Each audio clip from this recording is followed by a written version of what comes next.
are fulfilled, and you rest with your fathers, I will set up your seed after you, who will come from your body, and I will establish his kingdom. And he shall build a house for my name, and I will establish the throne of his kingdom forever. So God now took the promise that he made to Adam and Eve, that he then extended through Abraham, that he now brought to David, and finally the promise is narrowed to a specific young woman. Here's what the Brit Hadashah, the New Covenant, tells us. Now, in the 6th month, the angel Gabriel was sent by God to a city of Galilee named Nazareth, to a virgin, seed of the woman, betrothed to a man whose name was Joseph, of the house of David, fulfilling the promise to David. The virgin's name was Miriam, although most of us English speakers call her Mary, but her Hebrew name was Miriam. And having come in, the angel said to her, "Rejoice, highly favored one, the Lord is with you. Blessed are you among women." She's told that this same Spirit, the one in Genesis, the portion we're in, that's the Spirit that hovered over the face of the water and brought forth all of creation, will hover over her, and she will bring forth a son, seed of a woman.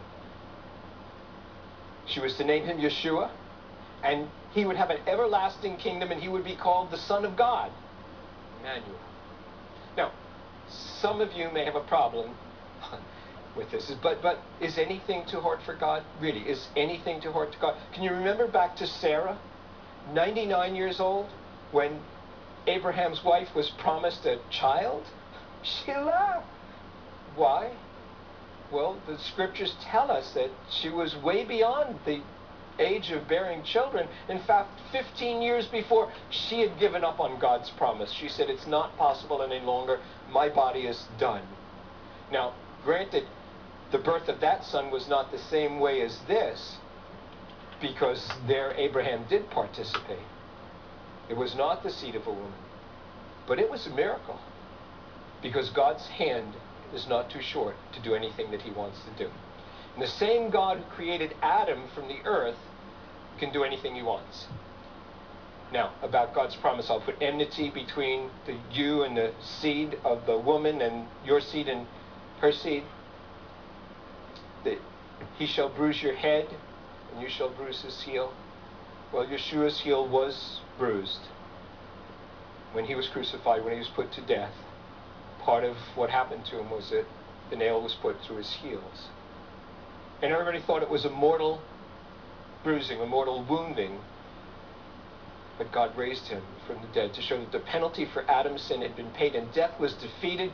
The scriptures tell us, for the sting of death is sin, but the strength of sin is the law. But thanks be to God who gives us the victory through our Lord Yeshua the Messiah.